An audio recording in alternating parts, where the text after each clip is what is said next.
Amis du lundi hardi, bonsoir et bienvenue pour un nouveau rendez-vous de la réinformation, en compagnie ce soir des petits baigneurs de la réinformation, avec Richard Dessèze à mes côtés, directeur de la rédaction de Radio Courtoisie, qui se réveille et qui s'endort ici, on a l'impression, il est là le matin, il est là le soir, il est là la nuit, avec Xavier Van Lierde, journaliste et administrateur de Radio Courtoisie, et puis vont nous rejoindre en cours de route, ça sent l'été, Jean-Yves Le Gallou, président de Polémia, et Arthur de Vatrigan, directeur de l'Incorrect.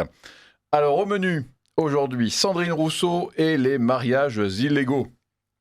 La députée la plus drôle de France, à son insu hélas, mais bon, la plus drôle tout de même, s'est fendue d'une déclaration d'amour à l'amour, mais à l'amour multiculturel, pour défendre les mariages blancs et les mariages gris.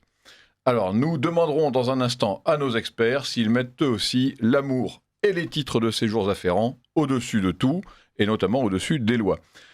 Plus sérieusement, nous reviendrons ensuite sur le refus du Rassemblement national d'accorder des investitures municipales au parti Identité et Liberté de Marion Maréchal, alors qu'il en offrira à l'UDR d'Éric Ciotti.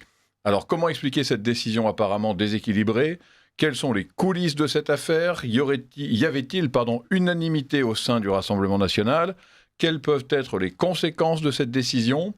Autant de questions auxquelles nous tenterons de répondre sous peu. Nous parlerons ensuite de Dominique Galouzeau de Villepin, l'ancien Premier ministre chiracien qui est devenu la vedette des islamistes et de la France insoumise. Alors, faut-il y voir dans cette attitude une dérive chiracienne somme toute banale ou, comme le prétendent les perfides et les mauvaises langues, les intérêts bien compris d'un politique avide de reconnaissance doublé d'un lobbyiste accompli ? Alors, nous démêlerons ce qui se passe dans la tête du président, il est président de Villepin International dans un instant. Alors, il est aussi président d'un parti humaniste, mais donc également d'un groupe d'influence qui s'appelle Villepin International.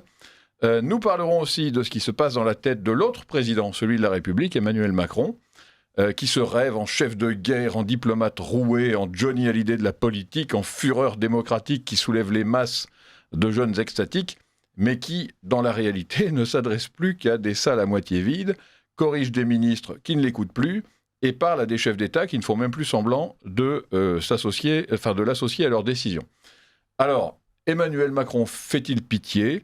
Faut-il encore s'en méfier ? Ou au contraire, faut-il faire preuve de compassion et lui prêter une oreille gênée, comme un dingue, en fait, qui vous parle, ou qui parle tout seul ? Voilà. Peut-on encore... Question essentielle, peut-on encore comprendre ce qui se passe dans sa tête à Emmanuel Macron, ou est-ce qu'il est parti loin ? Est-ce qu'il est parti trop loin pour nous ? Réponse dans un instant. Et puis nous conclurons par un petit peu de fraîcheur et de légèreté en se demandant si oui ou non, il faut aller ramasser des verrues et des bactéries en se baignant dans la Seine pour faire plaisir à Madame Hidalgo, puisque à grand renfort de communication, de tests, d'horaires biscornus et de dépenses inconsidérées, enfin selon moi, Anne Hidalgo donc a tenu à jeter les Parisiens à l'eau. Alors faut-il voir le verre à moitié plein ou à moitié vide ? Nous demanderons à nos chroniqueurs de se mouiller sur le sujet. Chers auditeurs, vous pouvez aussi vous mouiller sur ce sujet et sur tous les autres en écrivant vos messages à courtoisie@rc.fr ou en téléphonant au 01 46 51 00 85. courtoisie@rc.fr, 01 46 51 00 85. J'en profite pour vous rappeler que nous menons en ce moment une enquête de satisfaction pour vous, pour bâtir ensemble une Radio Courtoisie plus performante, qui soit en phase avec vos attentes, avec les enjeux qui nous attendent, avec les défis qui nous attendent. 2027 approche à grands pas, mais nous avons aussi, là on le voit, le bac qui est offert à tout ce qui bouge, avec des procédés aberrants pour que chacun finisse par obtenir ce bout de papier qui est devenu un torchon qui n'a plus aucune valeur. Et précisément, Radio Courtoisie a cette vocation, au-delà de la politique, à également donc apporter un peu de culture, et notamment d'apporter de la culture à des gens plus jeunes qui n'ont pas forcément eu la chance de leurs parents d'avoir une école à peu près encore en état de marche. Voilà, donc Radio Courtoisie essaye d'apporter à la fois de la réinformation politique, mais aussi de la culture en général, une culture, voilà, des humanités pour de vrai, pas comme Monsieur de Villepin. Et voilà, donc nous vous invitons à répondre à notre enquête. Vous pouvez aller sur Internet et elle apparaîtra comme une fenêtre qui va apparaître sur votre écran. Vous pouvez aussi taper enquête.rc.fr et vous tomberez dessus naturellement. Et puis vous pouvez la demander par courriel à secrétariat@rc.fr ou à nouveau en téléphonant pour la recevoir chez vous par la poste en téléphonant donc au 01 46 51 00 85. Alors, fin de la séquence vie interne et nous passons à notre premier sujet, donc Sandrine Rousseau. Donc l'UDR d'Éric Ciotti tenait jeudi sa première niche parlementaire et au cours de l'exercice, l'ancien patron de LR a fait 3 propositions qui ont toutes été rejetées par la gauche unifiée et le bloc centriste. Donc il y avait d'abord l'interdiction de l'exécution immédiate des peines d'illégibilité. Alors, suivez mon regard qui s'avise. Ça a été rejeté.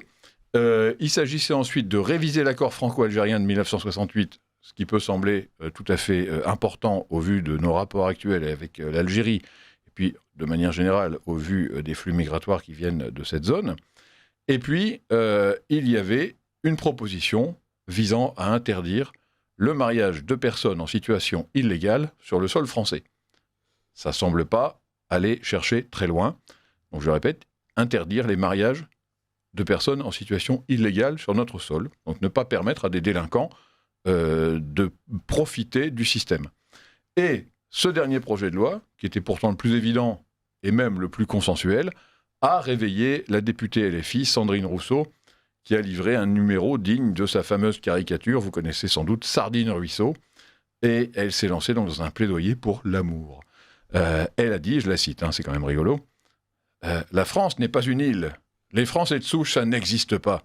Nous sommes Français parce que nous avons été traversés de 1001 flux migratoires. Et heureusement qu'il y a eu des amours non autorisés, des mariages avec des personnes étrangères. Heureusement que nos parents, nos grands-parents se sont aimés au-delà des frontières. » D'ailleurs, ça m'a rappelé ce que disait ma grand-mère en 1944. Et je plaisante, pour ceux qui ne sauraient pas. ma brave grand-mère était mariée avec un FFL, et pas un FFI d'ailleurs, un crypto-communiste, mais un soldat français. Voilà, et elle n'a pas été tondue. Donc, Sandrine Rousseau a conclu en disant « Vive l'amour !» Mais voilà, donc... Elle a glapi. Elle a glapi, exactement. « Vive l'amour !»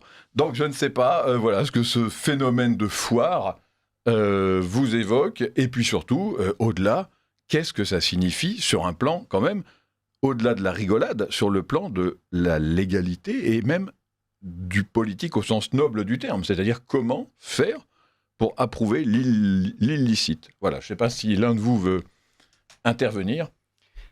En fait, il y a 2 choses. Il y en a 3. Non, je pense qu'il y a 4... Non, non, il y en a 5. Voilà. Allez, je vous fais un prix gros, la demi-douzaine. La première chose, c'est la manière dont les députés LR ont refusé de voter les propositions de l'UDR, y compris sur le fait que ce serait peut-être pas mal qu'on interdise aux délinquants de profiter des mariages pour en fait obtenir quand même un titre de séjour. Et absence des députés LR, quels qu'ils soient. Donc ça, on sent les appareils de parti, et au moment même où Bruno Retailleau et où tous les LR qui font en fait partie du gouvernement nous expliquent à quel point ce sont des résistants à la Macronie et à quel point ils sont courageux, là il y avait une loi qui n'était pas compliquée à voter, il y avait un signal qui pouvait être envoyé et ils ne l'ont pas fait. Ensuite, le deuxième point, et je vais faire référence à l'entretien qu'on a mené ce matin dans Ligne droite avec Max Erwan Gastineau, qui nous parlait du Danemark. Au Danemark, il y a 16% de la population qui est d'origine étrangère. Et ça a beaucoup augmenté des années 90 aux années 2015. Aujourd'hui, à la tête du Danemark, il y a des gens qui sont de gauche et qui se réclament de gauche. Et tous les partis danois, gauche, écologistes, nationalistes, centristes, sont contre l'immigration. Tous les partis danois ont décidé qu'il fallait interdire l'immigration. Ils visent la politique zéro asile. Et pourquoi ? Parce qu'ils expliquent, les Danois... Ça donne envie de migrer au Danemark. Ils expliquent qu'en fait, une homogénéité culturelle est la règle pour défendre le peuple et préserver l'État-providence. Ah, ça, c'est intéressant, effectivement. Oui. Donc, et une fois plus, ce sont des gens de gauche qui le disent. Alors, les gens de droite, ça fait longtemps qu'ils le disaient. Et la culture politique au Danemark est de dire, si un Danois m'explique qu'il y a quelque chose qui est bon pour les Danois, eh bien, avant de l'anathémiser et de lui expliquer que les Danois de souche, ça n'existe pas, et vive l'amour, et bienvenue à tous les immigrés possibles et imaginables, on va quand même savoir ce qu'en pense le peuple. Ils ont inventé un truc qui est un peu incroyable au XXIe siècle, dans les pays développés, et dans l'Union européenne, ils ont un peu inventé la démocratie. Alors, ils avaient inventé un truc qui était pas mal aussi, qui était de refuser de signer le traité de Maastricht en 92, et donc d'adhérer à l'Europe tout en gardant certaines prérogatives. C'était pas complètement idiot. Et donc, les Danois ont décidé que voilà, l'homogénéité culturelle, pour le dire de cette manière-là, est la plus nécessaire à... Et on est d'accord, c'est un gouvernement de gauche qui dit ça. C'est un gouvernement de gauche. Ouais, voilà. Intéressant. Ils sont en train de prendre la tête de la présidence tournante de l'Union européenne depuis le 1er juillet. Et d'ailleurs, depuis que les gouvernements de gauche expliquent que l'immigration, on n'en veut pas, eh ben, les partis d'extrême droite ont des résultats nettement inférieurs à ce qu'ils faisaient avant. Donc si jamais Emmanuel Macron a vraiment envie de lutter contre le Rassemblement national, il y a un truc qui est assez simple à faire. Enfin, c'est petit d'en arriver là. Alors, ça rappelle ce que vous dites là sur ce gouvernement danois. Après, vous aviez encore au moins 3 points à évoquer. Mais non, ça rappelle un sujet que nous avons traité il y a 15 jours sur la Fondation Jean Jaurès qui propose à la gauche française d'enfin rejeter le dogme qui avait été imposé par la Fondation Terra Nova qui demandait aux dirigeants de gauche de s'appuyer désormais non plus sur le peuple des Français modestes, des prolétaires, mais sur les minorités en tout genre, c'est-à-dire qu'elles soient ethniques, sexuelles, etc. Et là, la Fondation Jean Jaurès expliquait que, en gros, la conquête du pouvoir, encore une fois, il ne s'agissait pas de morale du tout, hein, ni d'intérêt supérieur de la France, tout ça, évidemment, ils s'en fichent, mais simplement d'un point de vue stratégique, d'un point de vue de conquête électorale, la Fondation Terra Nova et ses théories étaient inopérantes et qu'il était urgent de revenir à des choses essentielles et notamment de se soucier des questions d'immigration. Et bizarrement, il faisait un lien incongru, que je rejette évidemment, avec l'insécurité. Et donc voilà, ça nous ramène un peu à ça. Xavier Van Lierde, je ne sais pas si les délires de Sandrine Rousseau vous inspirent ou si le sujet de la gauche qui pourrait se soucier de l'immigration vous évoque quelque chose. Oui, enfin, ce qui est scandaleux, il y a plein de choses scandaleuses dans les propos de Sandrine Rousseau, mais ce qui est fascinant, c'est de vouloir s'en sortir par cette pirouette mensongère qu'il s'agirait d'interdire l'amour. Il ne s'agit pas de ça, bien entendu, de la part des gens qui ont fait cette proposition de loi. Il s'agissait simplement de prendre acte que ces mariages-là étaient extrêmement souvent, et c'est documenté, des mariages blancs destinés à fabriquer des Français de papier. C'est-à-dire qu'en fait, la seule chose qu'on aurait interdite avec cette proposition de loi, c'est que soit il s'agisse d'une manœuvre destinée, et non pas d'un véritable mariage destiné à obtenir la nationalité française de la part de quelqu'un, ou en tout cas une impossibilité d'être ensuite renvoyé, et d'obtenir ensuite, grâce au mariage, une nationalité française. Enfin bref, c'est une filière d'immigration clandestine qui était visée. Mais non, il faut qu'elle entretienne une espèce de mythe, et en réalité, ce qu'elle veut faire, et elle l'a expliqué dans la deuxième partie de son entretien en niant la notion de Français de souche, ce qu'elle souhaite, c'est simplement la disparition du peuple français. En fait, en toute occasion, ces gens-là font le jeu de ce que l'écrivain Arnaud Camus a appelé le grand remplacement. Et ça commence à devenir extrêmement visible que l'objectif de la gauche est d'en finir avec le peuple autochtone. Ça devient littéralement obsessionnel chez eux. C'est-à-dire que la ligne traditionnelle de la gauche, c'était de dire nous ne sommes pas pour une citoyenneté dite ethnique, mais pour une citoyenneté républicaine, civique. Mais là, citoyenne, monsieur. Oui, voilà. Mais là, comme il s'agit de mettre à bas aussi les quelques verrous qui font que les voies d'accès de cette citoyenneté-là sont quand même raisonnables, eh bien, force est de constater qu'il ne faut plus aucune barrière simplement à l'invasion, et que toutes les filières d'immigration doivent être préservées, voire créées, y compris, voilà, il n'y a plus de distinction à faire d'ailleurs entre immigration légale et illégale. Il faut que le flux soit entretenu et permanent, et de façon à ce que le peuple autochtone qui est nié soit balayé et submergé. Et perde tout droit à la continuité historique. En fait, c'est une pulsion quasi génocidaire. La gauche poursuit de sa hargne. La gauche poursuit de sa hargne le peuple français. Dans un premier temps, on en fait simplement des papiers, et à la fin, on explique que ces papiers devaient être distribués à tout vent, et puis que finalement, il n'y a plus besoin de papiers du tout, ni de frontières, ni quoi que ce soit. Ce n'est plus conditionnel. C'est-à-dire, voilà, tout le monde, il est français. Voilà. Et il faut surtout remarquer, et là aussi, des personnes sont venues déjà le dire à l'antenne, il y a 70% de Français de souche en France.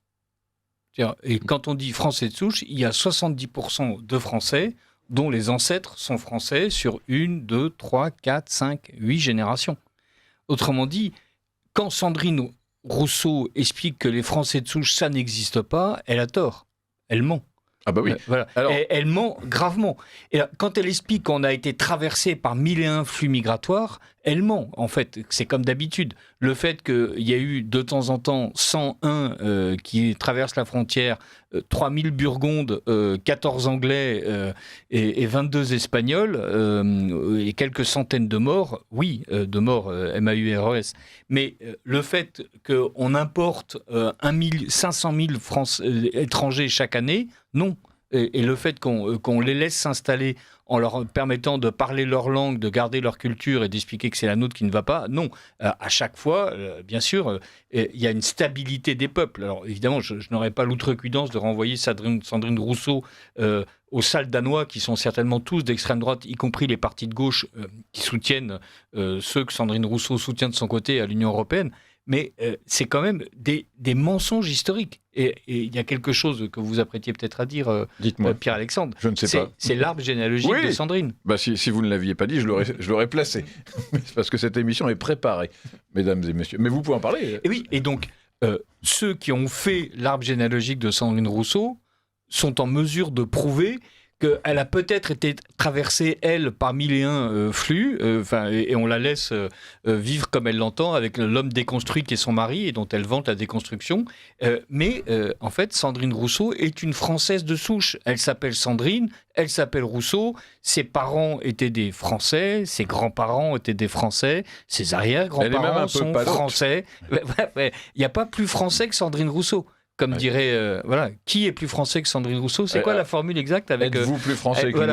Êtes-vous plus français que Sandrine Rousseau ? Eh bien non. Sandrine Rousseau, comme le maréchal Pétain, ce sont deux excellents modèles de français. Ah oui. Alors, c'est d'ailleurs Pierre Sautarel qui a publié l'arbre généalogique de Sandrine Rousseau, donc sur son site F de Souche, et c'est quand même assez étonnant. D'ailleurs, notre camarade Philippe Vardon en a fait une chronique à l'antenne de Ligne Droite. Mais moi, je m'interroge aussi quand même, parce que qu'est-ce que c'est quand elle parle d'amour ? C'est quand même du pipeau. Enfin, je pense à un moment, il faut quand même oser dire les choses.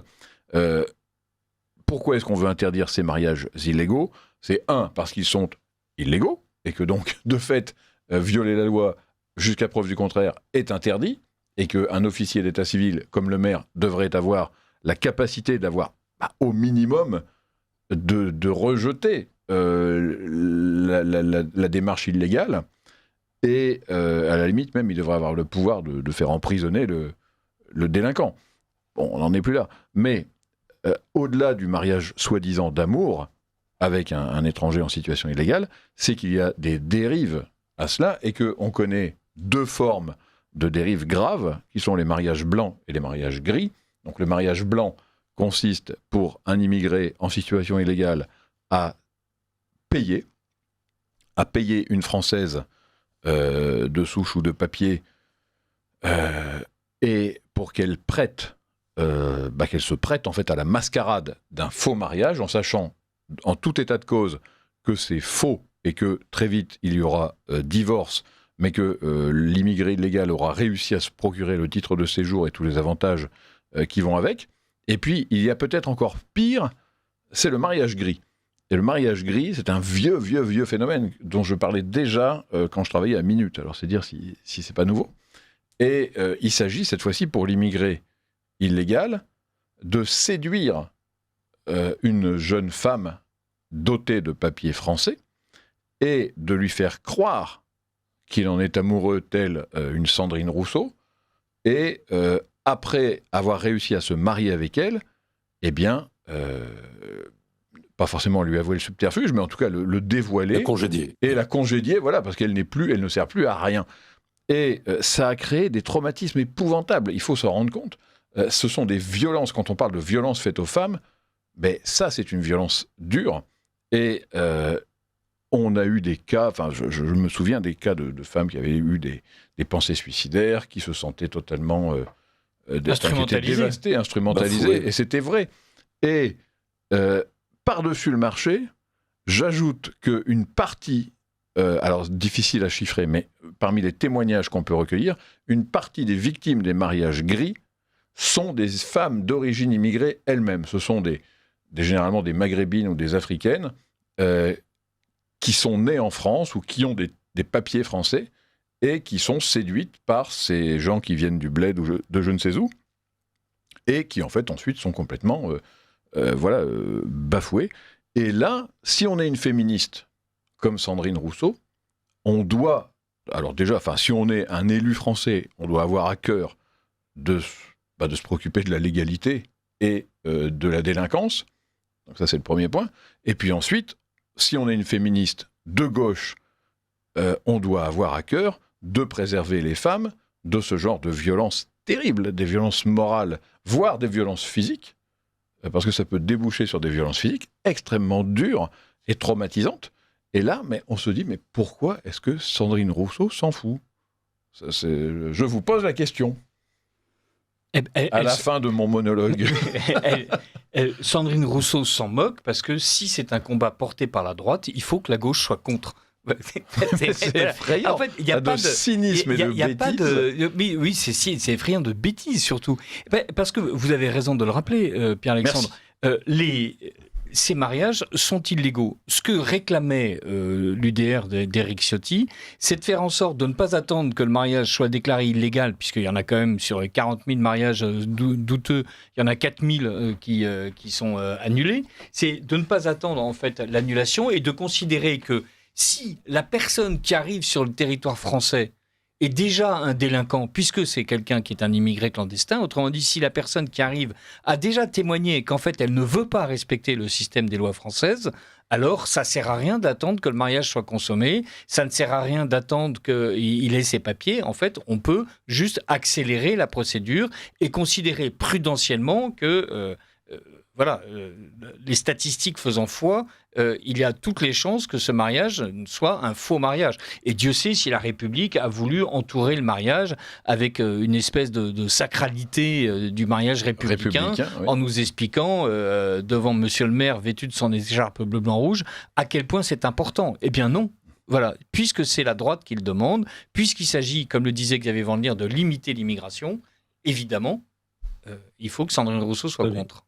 Oui, mais il y a un point, c'est que en fait, c'est la gauche, et spécialement Sandrine Rousseau, qui est d'extrême gauche en réalité, mais enfin toute la gauche en fait. Oui. Je ne sais pas pourquoi je fais ces distinctions, c'est ridicule. Toute la gauche et une grosse partie de la droite sont favorables à l'immigration par principe et aux flux migratoires les plus massifs possibles, quitte à s'appuyer sur des faux semblants et des mensonges. Donc là, on étudie le cas des faux mariages, des mariages blancs qui permettent de créer des filières d'immigration, mais de la même façon, la quasi-totalité de la classe politique institutionnalisée et de l'établissement politique couvre également les filières d'immigration que sont les faux réfugiés politiques. Et les mineurs isolés, soi-disant, qui sont ni mineurs ni isolés. Voilà, tout est toujours bidon. Par exemple, les faux réfugiés politiques, les procédures d'asile pour réfugiés politiques ont été créées pour des gens du calibre de Solzhenitsyn et pas du tout, bien évidemment, pour des gens qui trouvent que l'herbe est plus verte de ce côté-ci de la clôture. La clôture étant la Méditerranée. Mais la fiction de centaines de milliers de réfugiés politiques est entretenue. Oui. Être entretenu et validé par l'ensemble du système. L'essentiel étant que ces mensonges et ces faux semblants permettent cette immigration massive pour expier je ne sais quel péché que nous ne pourrions expier qu'en disparaissant et en étant noyés sous ces... Oui, il y a effectivement une pulsion de mort. Et la question aussi, c'est quand même... alors oui, je voulais ajouter que les immigrés eux-mêmes jouent des subtilités et des faiblesses françaises, parce qu'une partie des soi-disant réfugiés politiques, maintenant, n'hésite pas à se prétendre homosexuels en péril. Et ce qui est évidemment faux, mais ça fait partie effectivement des biais pour réussir à obtenir le titre de séjour de manière quasi automatique, puisque évidemment personne ne peut oser contester l'homophobie, quoi. Ce que souhaitait Ciotti, c'est que, Richard l'a rappelé, c'était d'éviter d'être mis devant le fait accompli du mariage blanc, et du coup, paf, on rentre dans le processus où la personne a acquis la possibilité d'être présente sur le sol français, ne repartira jamais. Mais de la même façon, la gauche s'oppose par exemple à ce que les demandes d'asile de gens qui se prétendent réfugiés politiques soient examinées en dehors du territoire national, dans les consulats par exemple, par les consulats, tant et si bien qu'ils ne seraient acceptés qu'une fois que leur demande a été étudiée et validée. Non, ils préfèrent que ça se passe sur les territoires français, de sorte que si ensuite la demande est refusé, eh bien, il se retrouve quand même en France et trouve d'autres subterfuges pour pouvoir y rester, comme par exemple devenir, je ne sais pas, quelqu'un qui fait la plonge dans un restaurant, tant et si bien que la droite prend alors le relais de la gauche et explique que malgré tout, il travaille, on en a besoin, ce sont des métiers en tension, donc il faut qu'il reste aussi. Voilà, toutes les raisons sont bonnes. En réalité, pour l'ensemble de la classe politique, ce qui compte, c'est que les flux perdurent. Alors, moi, en revanche, j'ai quand même une vraie question, mais quasiment... peut-être naïve d'ailleurs, candide, mais authentique d'ailleurs. Comment expliquer néanmoins le cynisme intégral de ces gens donc, qui marchent sur deux béquilles, c'est-à-dire la béquille féministe et la béquille islamiste ou la béquille immigrée. Ils acceptent quand même que des femmes dont ils sont supposés être les défenseurs souffrent, soient exposées à des violences. Alors peut-être parce qu'ils hiérarchisent et que de fait l'immigration vient en un dans leur catégorie politique et que le féminisme ne vient qu'en deux. Et ça expliquerait pourquoi les viols de Cologne ont été minorés, pourquoi le harcèlement de rue en Belgique a été nié, etc. Peut-être est-ce que c'est ça aussi ? Mais vous avez parfaitement raison, Alexandre. En fait, et Xavier aussi, c'est parce qu'il faut faire disparaître le peuple français qu'il faut favoriser l'immigration. L'immigration est pour la gauche le réservoir des voies futures qui permettront de balayer la droite. Donc tout ce qui fait pièce à l'immigration doit être détruit.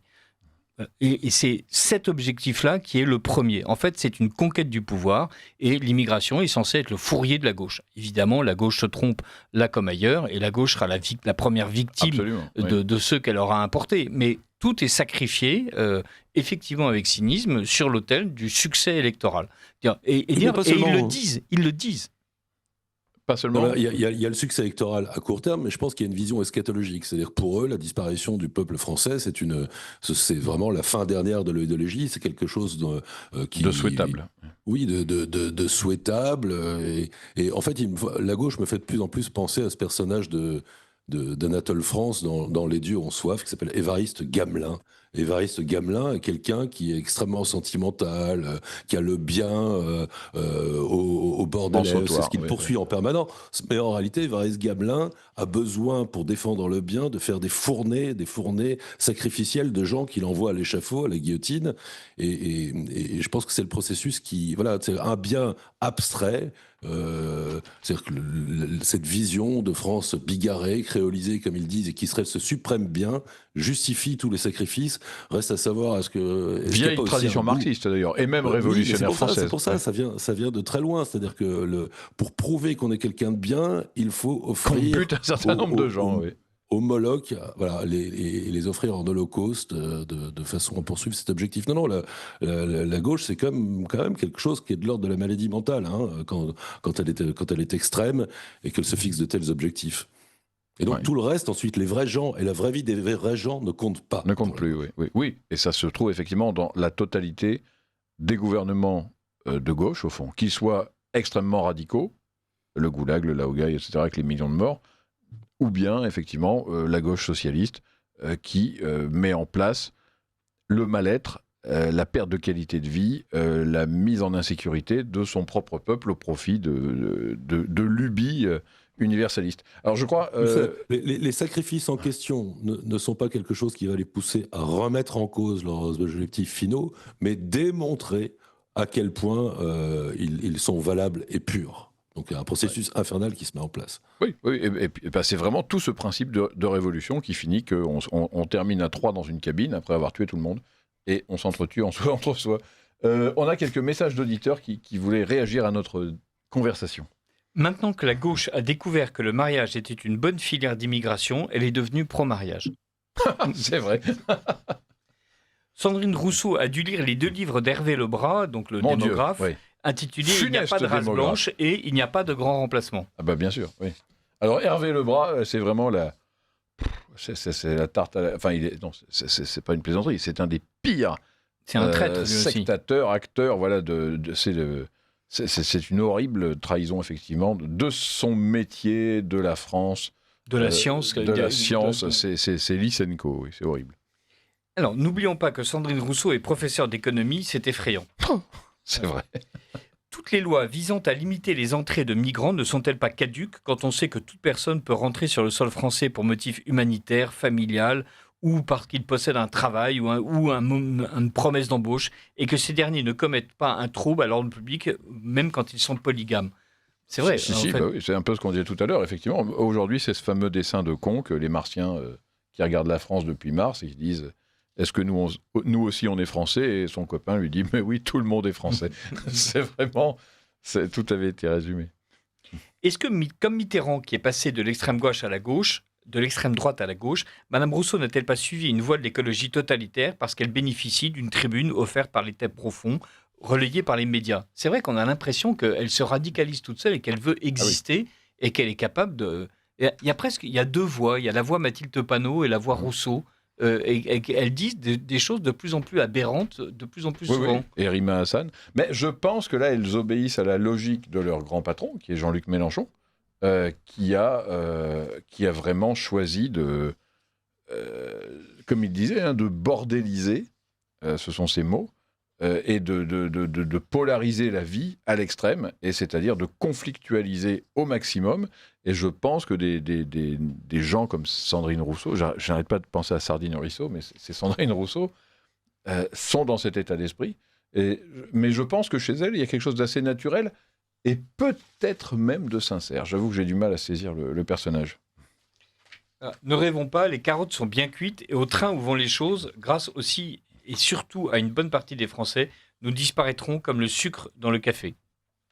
Écoutez, j'espère que tant que Radio Courtoisie existera et qu'il y aura des gens pour se battre, ça n'arrivera pas, mais c'est un péril, c'est un vrai péril en effet. Et en tout cas, c'est pour cette raison que nous sommes là tous les jours, pour empêcher ça à terme. Alors, si nous comprenons bien les propos de Madame Rousseau, nous pouvons déduire que cette dame était forcément pour une Indochine française, une Algérie française, et qu'elle s'opposait de façon déterminée contre l'indépendance des anciennes colonies françaises, qu'elle s'élevait contre ces peuples qui se sont battus parce qu'ils ne voulaient surtout pas être français, effectivement. C'est bien vu. Bravo il faudrait demander à Sandrine Rousseau si elle est colonialiste dans l'âme, puisque c'est le plus sûr moyen de métisser les populations. C'est ça. En tout cas, la plaisanterie que je faisais sur ma pauvre grand-mère n'était pas totalement erronée, selon moi, parce qu'au fond, elle justifie effectivement la collaboration qu'on a appelée horizontale. C'est la fraternisation entre peuples. Et alors, c'est marrant, parce que je suis certain que si on lui parle de cela, elle va dénoncer avec véhémence les pauvres femmes qui sont tombées amoureuses d'un officier allemand en 1940, mais elle va justifier que Mouloud se marie avec Pascaline. Un paradoxe près, pour Sandrine Rousseau et ses amis, tous les peuples de la Terre existent, ont droit à la continuité historique, sont constitutifs d'une identité qui doit être absolument valorisée. Le seul peuple qui n'a pas le droit à tout cela, c'est le nôtre. C'est nous, oui. C'est le nôtre. Bon, écoutez, sur ça explique le paradoxe apparent et la contradiction qu'il peut y avoir avec les projets type Indochine ou Algérie française. Quand ça se passe ici, c'est bénéfique. Nous devons expier, pas les autres. Oui, c'est-à-dire en fait, on arrive à un point où la cohérence n'est plus demander. Il n'y a plus de principe de non-contradiction avec la gauche. Voilà, on peut soutenir deux idées diamétralement opposées, mais elles sont juste toutes les deux. Sébastien Delogu peut critiquer les identitaires français, mais il peut expliquer qu'il y a une identité algérienne et qu'il faut la respecter. Absolument, voilà. Et ça se passe de démonstration. Ça se passe de tout, oui c'est ça. C'est ainsi parce que c'est le bien en action et que le bien est forcément incontestable. On va écouter un petit message de soutien à Radio Courtoisie. Ensuite, on revient pour parler de Marion Maréchal et de ses relations avec le Rassemblement national. On parlera aussi de Dominique de Villepin, nouveau converti ou lobbyiste avisé, et puis des baignades dans la Seine, des plouf-plouf de Madame Hidalgo. Vous aimez Radio Courtoisie, mais vous n'avez jamais donné, même pas 5 €? Arrêtez de laisser payer les autres à votre place.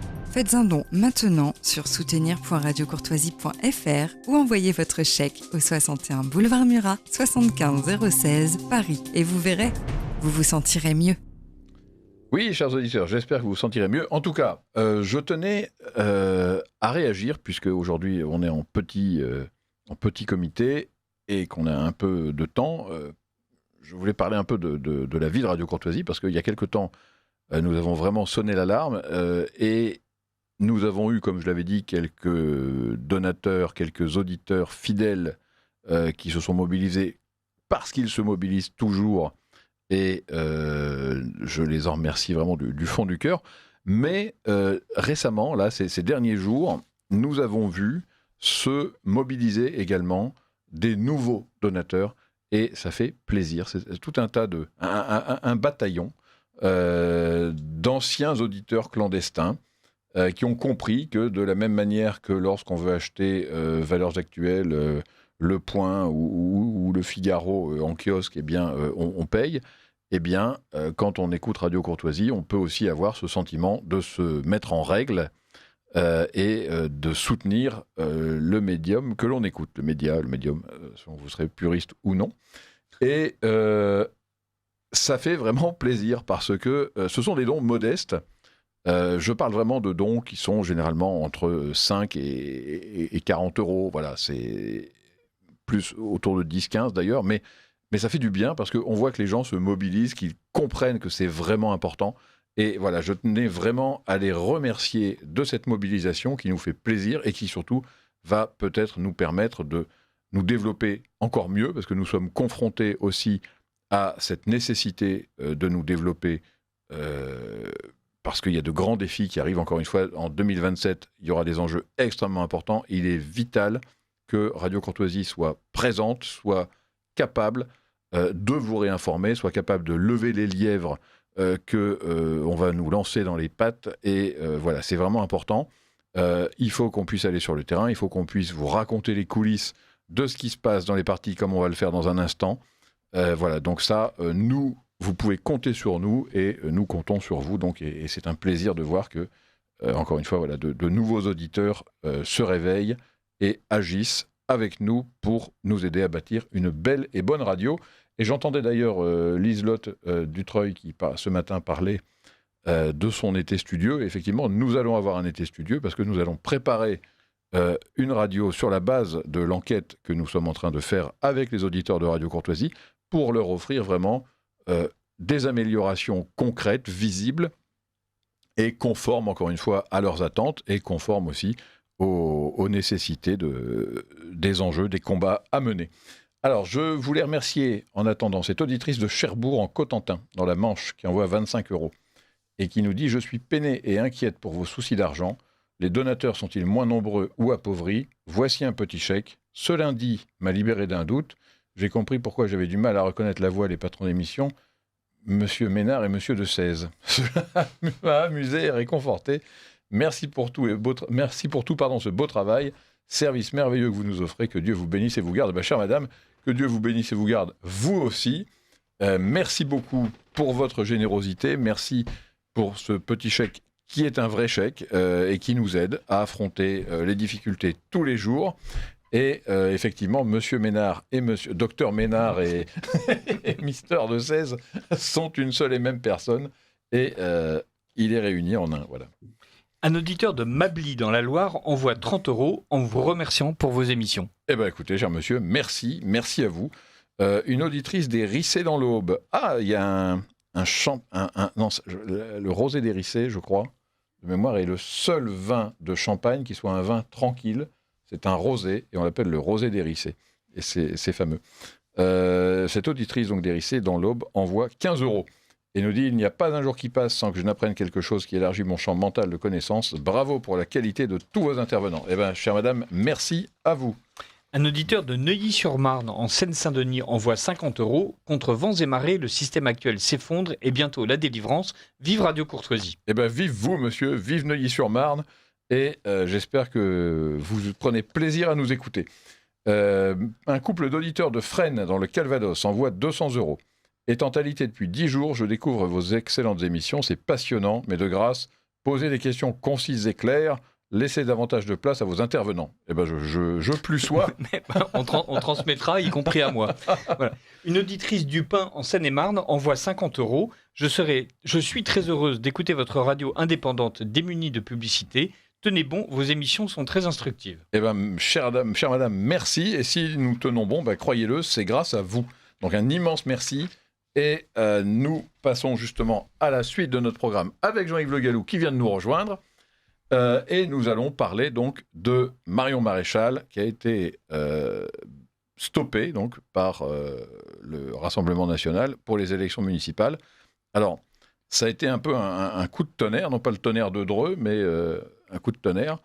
La semaine dernière, donc mercredi exactement, le bureau exécutif du Rassemblement national a annoncé que pour les municipales de 2026, il ne soutiendrait aucun candidat du parti de Marion Maréchal sous l'étiquette Identité et Liberté. En revanche, il permettra à des candidats de l'UDR d'Éric Ciotti de courir sous leur propre couleur. Et donc, en résumé, les candidats d'Identité et Liberté pourront faire, comme aux législatives, demander une investiture au RN, qui la leur donnera ou non, mais dans ce cas, ils devront prendre l'étiquette Rassemblement national et renoncer à avoir simplement même le logo de leur parti Identité et Liberté sur leur affiche de campagne. Alors, cela a créé un choc. On en a beaucoup parlé dans la presse de gauche, un peu moins dans la presse de droite. Mais néanmoins, voilà, donc à votre avis, comment expliquer ce choix ? Comment expliquer une situation qui peut avoir l'air déséquilibrée entre l'UDR de Ciotti et Marion Maréchal ? Voilà, je vous pose la question, pour ne pas dire la patate chaude. Jean-Yves vient d'arriver. Moi, honnêtement, je n'ai pas vraiment d'explication. Si ce n'est peut-être que la masse critique de Ciotti et de l'UDR est plus importante que la masse critique d'Identité et Liberté.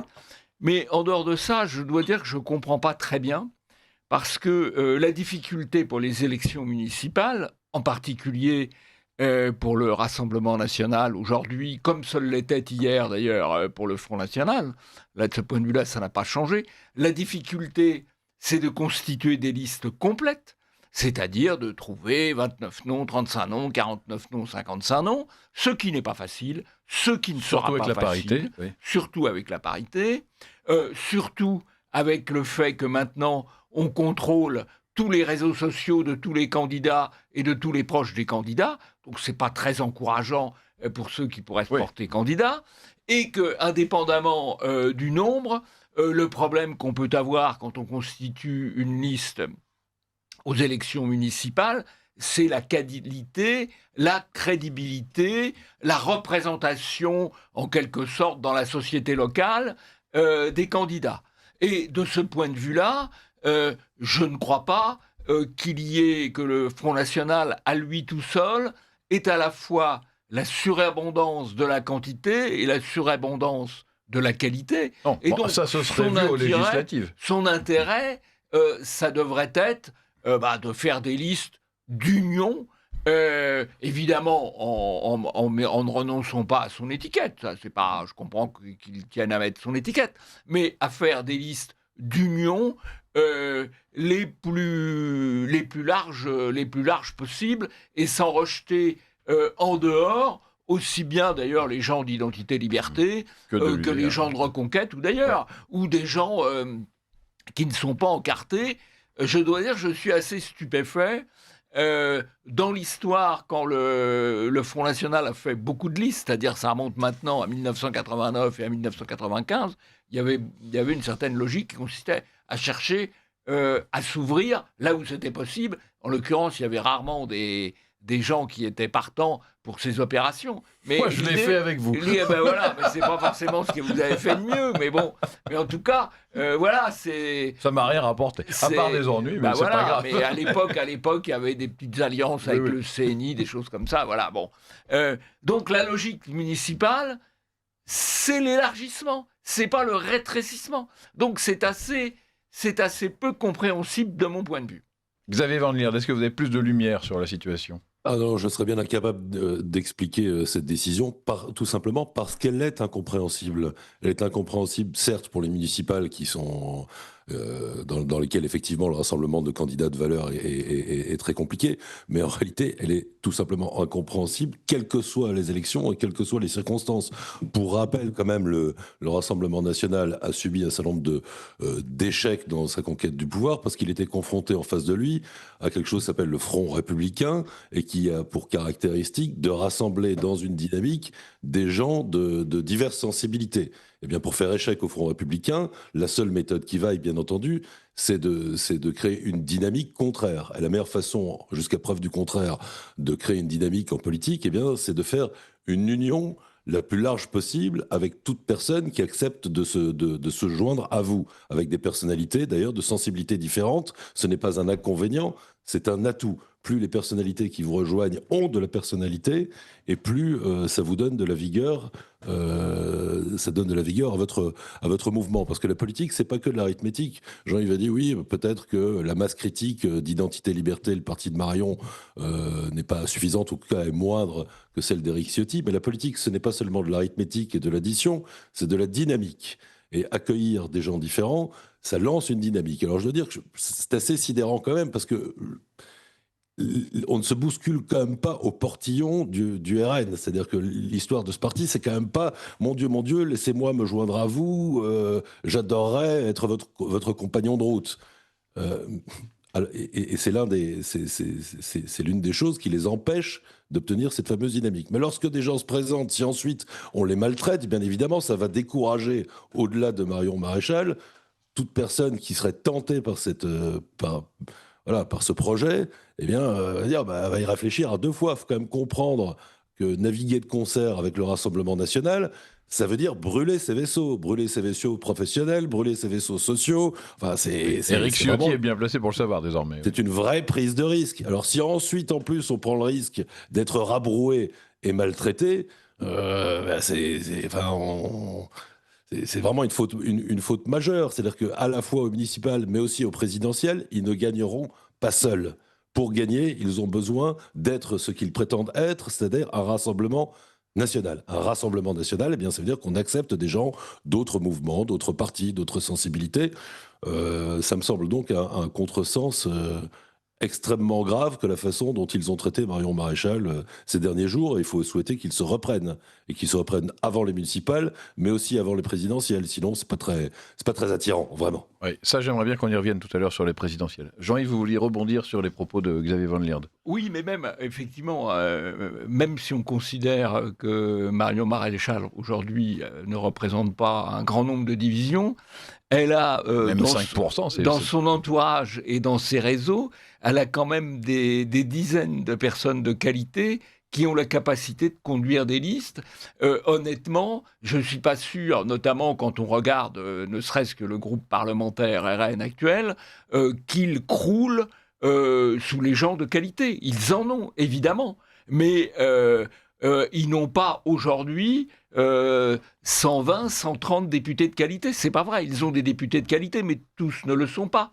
Et pour conduire une liste au municipal, ça demande une certaine autorité, une certaine capacité à mobiliser les gens, à les convaincre de se placer sur la liste avec les ennuis possibles, et à mener une campagne crédible auprès des électeurs. Moi, je dois dire, je ne suis pas sûr qu'ils soient si riches que ça en hommes et femmes de grande qualité. Encore une fois, il y en a. Mais y en a-t-il suffisamment par rapport les municipales logiquement, ils devraient présenter entre 500 et 800 listes. Voilà, ça devrait être ça l'objectif. Il y a déjà eu 500 listes en 1995, dans une situation électorale qui était infiniment moins favorable pour le Front National à l'époque qu'il l'était pour le Rassemblement National. Aujourd'hui, ils devraient viser des listes dans toutes les villes de plus de 10 000 habitants. Évidemment, ils sont incapables de le faire, et donc c'est un peu dommage de jeter par-dessus bord les bonnes volontés qu'il peut y avoir. Ça a même un côté un peu incompréhensible. Richard de Sèze, est-ce que vous avez traité le sujet dans Ligne droite ? Oui, alors, d'une part, avec la manière dont Marion Maréchal elle-même faisait l'objet de vives critiques de la part de certains membres du Rassemblement national qui critiquaient son manque de travail, etc. Et c'est vrai que quand on compare avec les 120 députés du Rassemblement national qui sont tous en permanence en train de déposer des projets de loi et de faire un travail législatif absolument remarquable qui fait l'admiration de tout le monde. Je crois qu'il y a que Laurent Wauquiez qui est un peu plus mauvais qu'eux, quoi, mais sinon, voilà. Et d'autre part, les autres disaient, mais non, bien sûr, Marion Maréchal est en train de payer un peu le prix de ces alliances changeantes. Voilà, c'est quelqu'un qui a été... information, donc elle a quitté le RN en 2017, puis elle a renoué avec... après la campagne européenne de reconquête, et elle avait donc rompu avec Zemmour.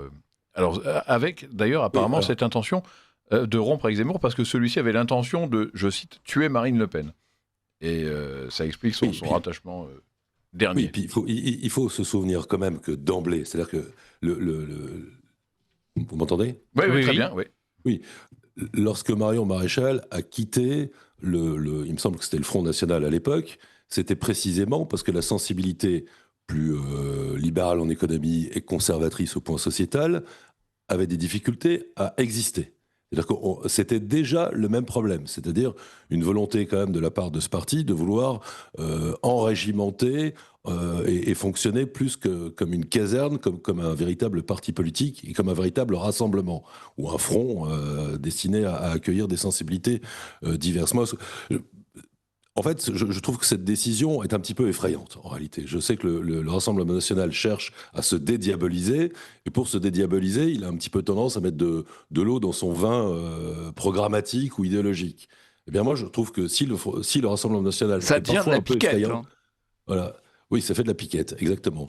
Mais si le Rassemblement national reste parfois effrayant, c'est par son caractère hégémonique. C'est-à-dire que son incapacité à accueillir les inflexions ou les sensibilités des uns ou des autres. Et je voudrais remarquer que les partis de droite nationale qui arrivent au pouvoir, ce sont systématiquement des gens ou des partis qui acceptent le rassemblement, qui acceptent de parler avec des gens qui partagent l'essentiel, mais qui ont éventuellement telle ou telle divergence ou telle sensibilité propre. C'est notamment le cas de Giorgia Meloni en Italie. Giorgia Meloni est capable de parler avec M. Salvini, de former un gouvernement avec lui. Elle ne le maltraite pas. Au contraire, elle le reconnaît à sa juste valeur, lui donne des postes prestigieux. Enfin bref, elle est capable de faire ce rassemblement. Et de façon plus large, on a un peu l'impression que c'est un parti qui s'enferme dans sa superbe, considère qu'étant dominant, il doit forcément écraser les autres. Alors, Xavier Van Lierde, est-ce que vous ne pensez pas néanmoins que le RN a cette attitude d'ouverture et de tolérance avec l'UDR d'Éric Ciotti, où il y a des désaccords, par exemple, sur le plan économique, et qui sont acceptés peut-être parce que Éric Ciotti a fait d'emblée allégeance, et peut-être aussi, et là, enfin, je parle de ce que je peux entendre lorsque je discute avec les gens de ces différents partis, peut-être aussi parce que Éric Ciotti n'a pas l'âge ni la stature pour remplacer un jour Jordan Bardella, parce qu'on est aussi dans un monde actuellement, une configuration très particulière au Rassemblement national, où, objectivement, alors on a du mal en public à savoir qui ira à la présidentielle en 2027 de Marine Le Pen ou de Bardella. En réalité, en interne, il faut quand même le dire, tout le monde pense que c'est Bardella, Et la question maintenant, c'est est-ce que la survie de Marion Maréchal n'est pas un obstacle à l'affirmation franche et entière de Jordan Bardella ? Et est-ce que Marine Le Pen ne pourrait pas avoir... est-ce que c'est encore Marine Le Pen qui dirige le parti ? C'est une vraie question. Et est-ce qu'elle ne pourrait pas avoir envie de s'appuyer sur sa nièce pour prendre un jour Bardella à contre-pied si celui-ci décidait qu'il allait faire ce que Marine Le Pen a fait à son père, en fait, à Jean-Marie Le Pen, c'est-à-dire s'en débarrasser. Parce qu'une fois, la politique, c'est quand même la difficulté, c'est la réalité. Une fois qu'on a les leviers du pouvoir, on est tenté de s'en servir. Et si on n'a plus de pouvoir, si, imaginons, Marine Le Pen n'est pas réélue députée parce qu'elle n'est plus en mesure d'être élue, si elle est inéligible, elle ne sera rigoureusement plus rien. Et c'est une vraie question. En politique, on ne dépend pas que de ses mandats. Quand même. Je pense que si Marine Le Pen conservera malgré tout une aura, une autorité, quoi qu'il en soit. Et je pense que et elle et Jordan Bardella se seraient grandis. Lorsqu'on est personne ne conteste le fait que dans cette coalition en gestation, dans cette union en gestation, cette espèce de contre-front républicain, le Rassemblement national constitue évidemment les plus grosses divisions. Mais il se serait grandi en ayant une attitude plus loyale. Et même plus machiavélique, plus machiavélienne, si on veut, c'est-à-dire en asphyxiant littéralement Marion. Il aurait pu le faire en disant voilà, je vais la prendre dans mon gouvernement si je suis élu, et elle aura un poste, un ministère, et Marion aurait été obligée de se taire, alors que maintenant se pose quand même la question, si on veut, et objectivement, ce qui ressort des échanges, c'est triste, moi ça m'afflige, mais c'est que se met en place quand même une guerre, alors que le camp marionniste feint de vouloir, enfin pas de vouloir éviter, mais feint d'ignorer, c'est-à-dire qu'eux essayent de prendre les choses du bon côté, ils disent nous avions seulement demandé 12 candidatures, on aura des investitures RN, donc c'est pas si grave si on peut pas être identité-liberté. Ils mangent leur chapeau en se disant il n'y a pas tellement le choix si on veut rester en lice. Mais néanmoins, se pose la question de savoir que si on veut vraiment les liquider jusqu'à la fin, est-ce que quelque chose peut aujourd'hui empêcher en 2026 Marion Maréchal, par exemple, de dire moi, si on veut me liquider, je ne vais pas me laisser tuer. Tel Brutus, elle va sortir son glaive et frapper. Et elle peut très bien se présenter, ça rappelle des souvenirs à Jean-Yves Le Gallou. Pas forcément des bons souvenirs. Mais elle peut très bien décider de se présenter et faire 3%, ce qui peut... 3% c'est beaucoup dans une présidentielle et ça peut casser la dynamique d'un Bardella pour le second tour. Ce sont des réalités qu'un stratège politique doit avoir en tête au moment où il décide de frapper quelqu'un. C'est assez important. Et j'en reste persuadé qu'il aurait mieux fait de lui promettre un poste de ministre dans un hypothétique gouvernement plutôt que d'essayer d'humilier. C'est mon point de vue. Oui. Je crois que derrière ça, il y a quand même fondamentalement le fait que quand le chef est empêché, en l'occurrence Marine Le Pen, qui est potentiellement empêchée par les juges, eh bien, ça développe les conflits. Et si vous regardez en interne, Bardella, qui est plutôt sur une ligne relativement libérale, et même relativement libérale-conservatrice, c'est un peu la même ligne que Marion Maréchal. Et en même temps, Bardella va bien être obligé de composer avec l'aile souveraino-étatiste et que sais-je encore du Rassemblement national qui est puissante à l'Assemblée nationale. Donc c'est compliqué, quoi. Voilà. Et notamment la disparition de Marine du jeu politique, disparition potentielle, eh bien ça crée ça envenime ce type de conflit. Voilà. Oui. Et surtout, ça ne satisfait personne, puisque, d'après ce que l'on peut savoir, cette décision donc imposée alors par Bardella à l'unanimité, y compris Marine Le Pen, alors que, toujours d'après les informations qu'on a pu récolter pour Radio Courtoisie, c'est Marine Le Pen elle-même qui aurait porté le dossier des investitures d'identité et liberté au bureau exécutif. Et puis ensuite, elle s'est littéralement ralliée au rejet énoncé par Jordan Bardella, donc finalement unanimité au bureau exécutif, ce qui était apparemment pas le résultat attendu. Mais néanmoins, le jugement fait que...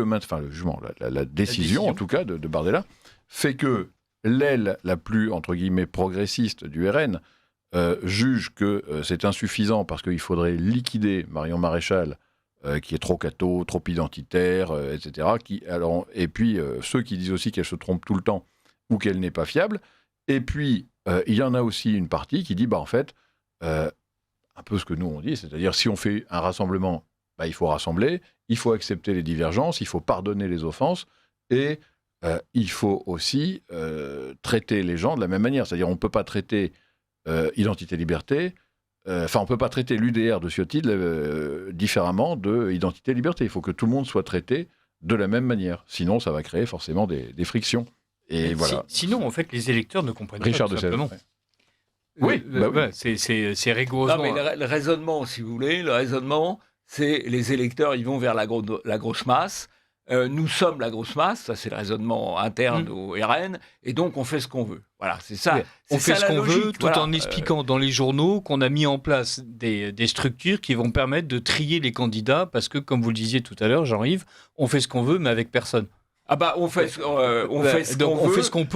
qu'on veut avec l'accord de Mediapart, avec l'accord de Libération et avec l'accord du Monde. Parce que le tri du candidat, c'est le tri du candidat tel que voulu par Le Monde, par Libération, par Mediapart, pour éliminer ce que M. Bardella avait défini de manière, à mon avis, très maladroite, les brebis galeuses.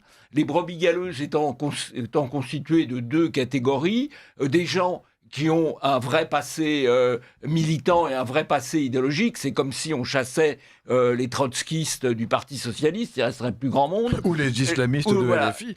Ou les islamistes de LFI. Donc ça, c'est la première catégorie de brebis galeuses. Les intellectuels, en quelque sorte, les gens qui ont une vraie existence, une vraie formation intellectuelle, politique, et qui, évidemment, n'a pas toujours été validée par Le Monde, Libération ou Mediapart.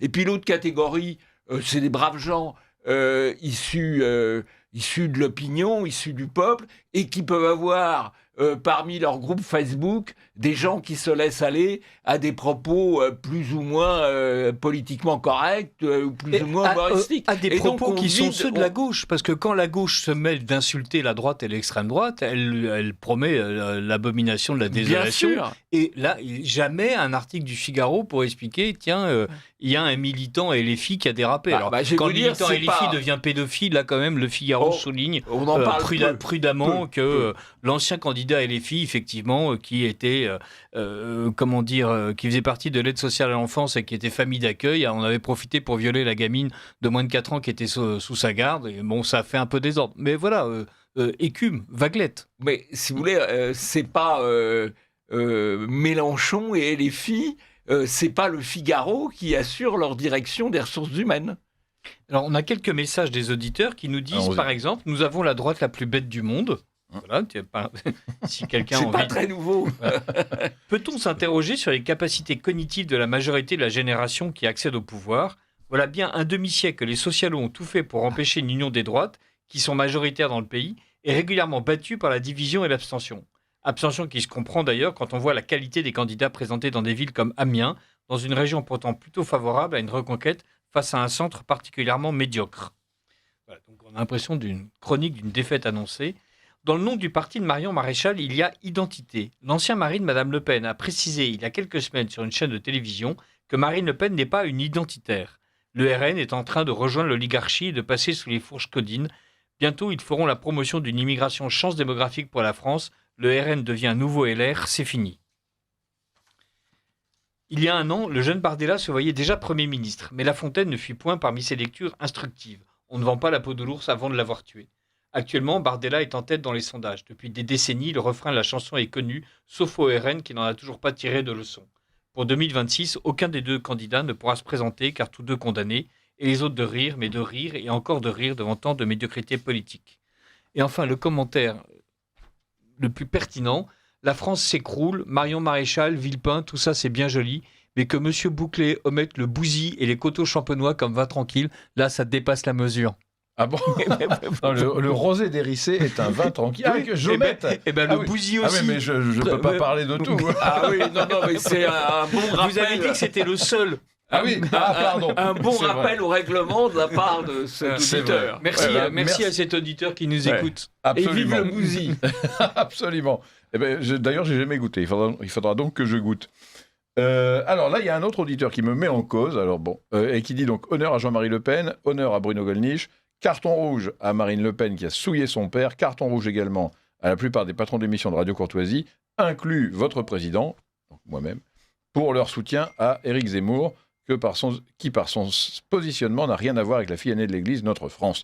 Alors, cher monsieur, personnellement, je me tiens, ne serait-ce que par ma position de président de Radio Courtoisie, à équidistance des candidats de droite nationale. Je fais un effort précisément pour ne pas prendre officiellement parti. Et en revanche, après, les patrons d'émissions de Radio Courtoisie, comme vous le savez, sont absolument libres de soutenir qui ils veulent et je ne me mêle pas de leur choix. En revanche, non, moi personnellement, je refuse cette étiquette que l'auditeur m'accole. Alors, si on en a fini avec ce sujet... Ah oui, non, peut-être quand même pour finir sur une bonne nouvelle. Toujours selon les informations qu'on peut récolter auprès de nos amis des deux camps, d'ailleurs, ORN comme chez Identité et Liberté, plusieurs personnes maintenant se proposent de jouer les intermédiaires pour établir un sas de communication directe entre Marion Maréchal et Jordan Bardella. Et c'est peut-être la meilleure chose qui puisse se passer, parce que, bizarrement, ces deux figures qui ont des âges très proches, des parcours assez proches aussi, et des proximités idéologiques pour le moins évidentes, eh bien, ne se sont pratiquement jamais parlé. Et voilà, peut-être que l'union des droites, ça commence par ça, et ça peut en tout cas préparer l'avenir, et on l'espère tous, limiter la casse. Xavier, je vous vois soupirer, vous vouliez conclure? Oui, il me semble que dans le camp, le groupe de Marion, il y a eu beaucoup de demandes d'éclaircissement sur la décision qui avait été prise et que simplement on ne leur répond pas. Il est assez cavalier quand même. C'est-à-dire qu'on prend une décision qui est quand même assez lourde et ensuite elle n'est pas expliquée et on n'en donne pas d'explication. C'est pas très rassurant. En fait, on aimerait que le Rassemblement national soit à l'image de Radio Courtoisie, c'est-à-dire un parti de toutes les droites et tous les talents. Alors, voilà, visiblement, l'excès de talent il pose problème. C'est réellement regrettable. En fait, je me mets à la place de l'électeur, que je suis aussi d'ailleurs, et c'est vraiment pas un spectacle, très ragoûtant, quoi. C'est-à-dire que quand on est de tempérament militant, là, on a envie de s'investir dans plein de choses, dans Radio Courtoisie, dans le monde associatif, dans des instituts de formation, que sais-je, mais pas tellement de rejoindre un parti. On devrait prendre cela aussi en compte. Se demander quel est le spectacle et qu'il donne et ce qu'il donne envie aux joints de les soutenir et de créer une dynamique. Ouais, en tout cas, cet instant T, ce n'est pas le cas. En tout cas, ça peut même décourager parce que ça peut faire peur, effectivement, comme vous le disiez tout à l'heure. Militer, ça engage des choses. Là, d'ailleurs, je vais le dire très simplement, on a une jeune journaliste aujourd'hui, journaliste de ligne droite, Maëlys, qui a reçu ce matin des menaces de mort. Parce qu'elle a fait un sujet contre l'Algérie, je crois. Sur le fait que le Parti Socialiste a été financé par l'Algérie. Le Parti Socialiste français. Et Rocard. Rocard a été financé par les services algériens. Rocard, le parangon de la gauche morale. Le Rocard qui a fait passer une loi sur le financement des partis politiques. Il était bien placé. Et donc, notre brave et pauvre Maëlys, à qui on pense bien fort, a reçu ce matin ses premières menaces de mort. Et moi, je les prends très au sérieux. Nous avons porté plainte et nous allons faire en sorte qu'elle soit bien sécurisée, parce que ce sont des choses extrêmement graves et qui peuvent avoir des conséquences authentiques. On a déjà eu ici un Africain fou furieux qui a essayé de défoncer nos portes. On sait qu'il y a des professeurs d'histoire qui se font tuer pour moins que ça, voire pour rigoureusement rien, simplement pour avoir été là. Donc, nous prenons ça très au sérieux. Et effectivement, pour militer, que ce soit dans un parti ou dans une rédaction, il faut du courage. Et c'est vrai que si on ne se sent pas soutenu par sa hiérarchie, par son équipe, on peut à un moment se dire, en fait, mais à quoi bon? Pourquoi est-ce que je fais tout ça? Donc voilà, il faut vraiment avoir du courage, et il faut aussi que les chefs soutiennent les gens qui se rallient à eux et qu'ils soutiennent leurs alliés. Ça me semble vital. Jean-Yves ? Qu'ils écoutent leurs troupes. Moi je crois que la faute principale du Front National, du Rassemblement National, depuis un certain nombre d'années, c'est le lâchage. Le lâchage des siens, le lâchage de ceux qui pourraient travailler avec eux. Et ça, c'est très, très malsain. Voilà. Oui. Eh bien, écoutez, espérons en tout cas que ces contacts qui semblent en train de s'établir vont déboucher sur un peu de paix et d'harmonie et de réconciliation. Je pense que ce serait tout ce qu'on peut souhaiter de mieux à ce camp qui, malgré tout, reste proche de nos idées. Alors, on passe à un autre qui est moins proche de nos idées, qui est Dominique de Villepin, dont, enfin, toutes les droites, tous les talents quand même, hein, mais justement, est-il à droite ? Est-il encore de droite ? Donc, après avoir lancé son mouvement politique, la France humaniste, Dominique de Villepin sort un livre qui s'appelle « Le pouvoir de dire non », en référence donc évidemment à son fameux discours à l'ONU contre la guerre en Irak, mais qui ressemble aussi à un détournement de ce discours et à une justification de sa pensée, de ses prises de position actuelles, qui vont, à mon avis, c'est mon avis, voilà, contre l'intérêt de la France, et que des esprits malveillants pourraient même juger parfois faire le jeu de puissances étrangères, puisqu'on sait que depuis quelques années, donc l'aristocrate Villepin, le diplomate, le Premier ministre de Jacques Chirac, est devenu une sorte de figure tiers-mondiste, ami des gauchistes de LFI, ami des musulmans, voire des islamistes, et donc, en plus de ça, il a des activités de lobbyiste évidentes. Donc la question maintenant, c'est quand il parle. Est-ce qu'il parle au nom du Parti humaniste ou de Villepin International, qui est son entreprise d'influence ? Donc voilà, je ne sais pas si... je vous cite peut-être pour lancer la discussion. Sur le plateau de BFM, fin mai, donc, Villepin était interrogé sur la question du voile pour les petites filles, donc les filles en dessous de 9 ans. Et on lui a demandé ce qu'il pensait du port du voile pour les enfants. Et on lui a demandé notamment si ce n'était pas le signe d'une radicalisation de l'islam en France. Alors il a dit que ce n'était pas forcément le signe d'une radicalisation. Et lorsqu'on l'a un peu poussé dans ses retranchements, il a dit « Ce n'est pas à moi d'apprécier si le voile est trop long, je ne suis pas couturier ». Donc voilà, ça c'est quand même assez effarant. Donc voilà, je soumets ça à votre sagacité. Je crois que ce qui sera intéressant, c'est de s'intéresser, et il sera forcé de le déclarer, quand il sera candidat à la présidence de la République, s'il l'est, au patrimoine de M. de Villepin. Parce que ce n'est pas avec ses mandats politiques qu'il a pu constituer le patrimoine très important, semble-t-il, qu'il a aujourd'hui. Voilà. Et donc ça, ce sera intéressant de savoir comment, en fait, par des activités, effectivement, de lobbying. Ces activités de lobbying sont déclarées. Donc, en revanche, c'est comme tout reste. Il y a des lobbyistes de droite, il y a des lobbyistes d'extrême droite. Voilà. Dominique de Villepin a choisi des pays, et il a choisi des combats diplomatiques.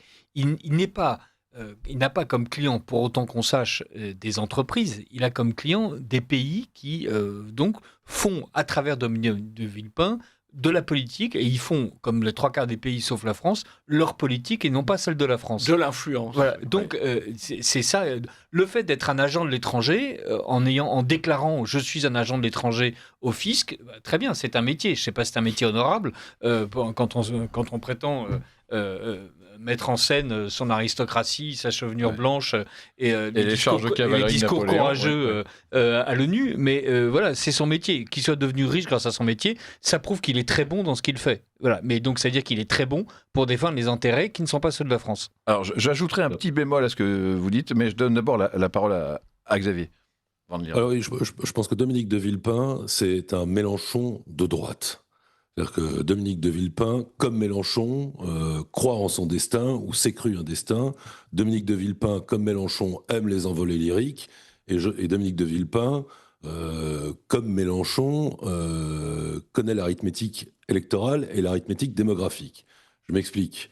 Depuis quelques élections maintenant, on a un parti de gauche qui mise très clairement, qui a décidé très clairement que son réservoir électoral, c'était les banlieues de l'immigration.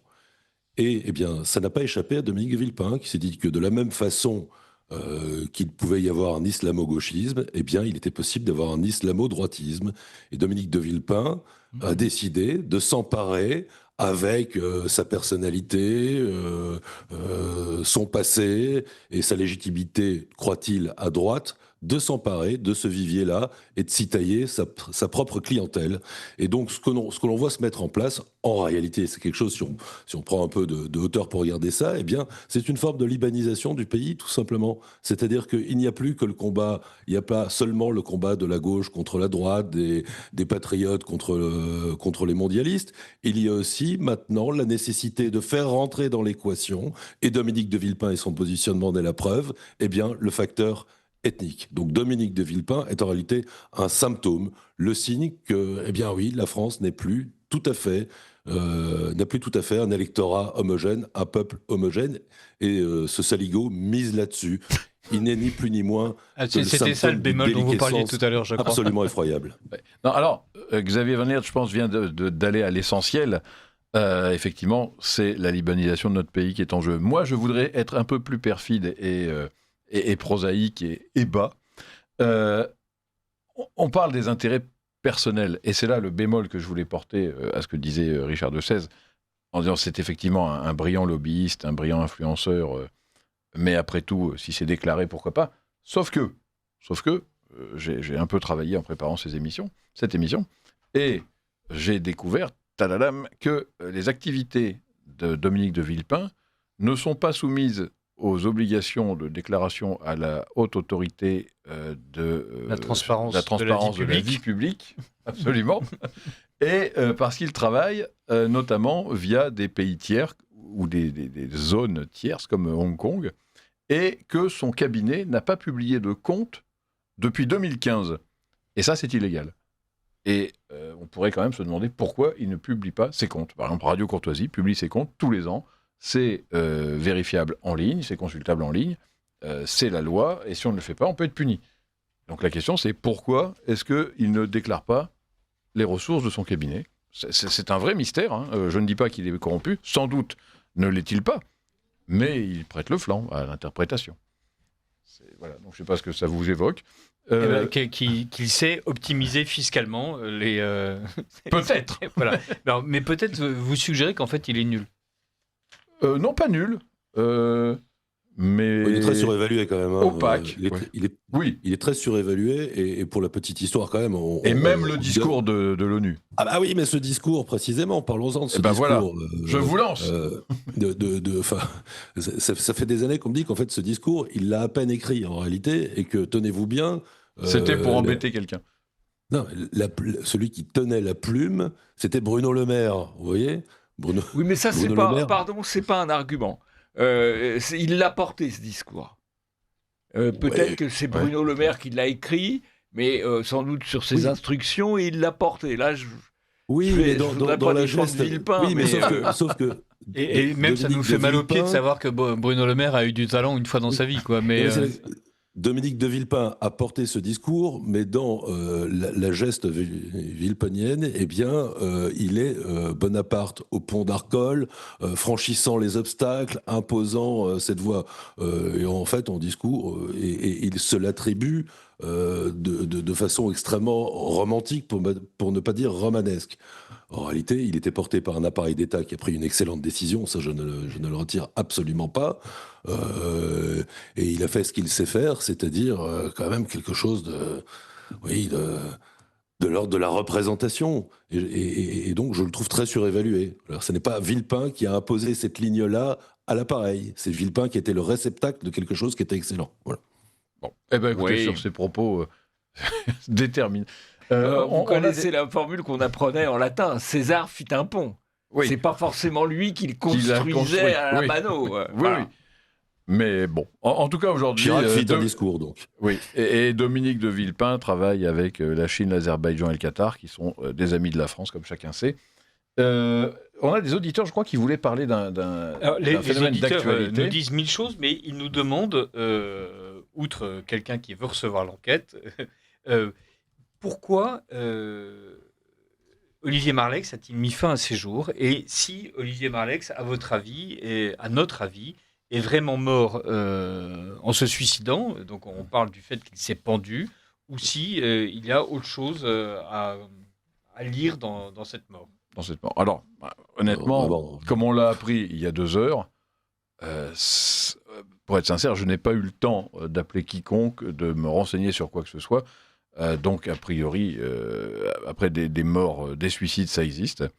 De faux suicides, ça existe aussi. Donc, là, on a eu récemment la mort d'Éric Dénessé, qui a été objectivement discutable. Et je pense qu'il y avait de vraies raisons, parce que là, pour le coup, on savait qu'il n'avait pas forcément un tempérament suicidaire, qu'il n'avait pas forcément évoqué quoi que ce soit avant de décéder, qu'il est mort dans des circonstances, pour le coup, qui peuvent poser question. Là, Olivier Marleix, honnêtement, je ne sais rien, si ce n'est ce qui est dans la presse. En revanche, ça ne veut pas dire qu'on ne va pas commencer à travailler sur le sujet et que s'il y a des choses douteuses, nous ne manquerons pas de le dire dès que nous en saurons plus. Après, je ne sais pas si l'un d'entre vous a une idée ou connaissait le personnage, mais... Enfin, c'était quelqu'un de valeur et qui avait suivi, si je me souviens bien, une commission d'enquête sur la vente d'Alstom et qui était très attaché à la défense des intérêts industriels français, notamment ceux menacés par les États-Unis de l'époque, et bien sûr. Et là, ça fait un lien assez évident avec Éric Dénessé. Alors, de là à dire qu'il était pendu par la CIA, il y a un pas que je ne franchirai évidemment pas, mais c'est quelqu'un qui s'était plongé dans des dossiers extrêmement lourds et graves, et qui ne mettaient pas seulement en cause les États-Unis, mais ceux qui leur avaient permis cette opération. Et ceux qui leur avaient permis cette opération ou qui l'ont couverte... il y a un gars qui a eu une carrière bien pas évidemment mal, pas des petits joueurs, et ce sont des gens qui occupent des fonctions importantes au sommet de l'État.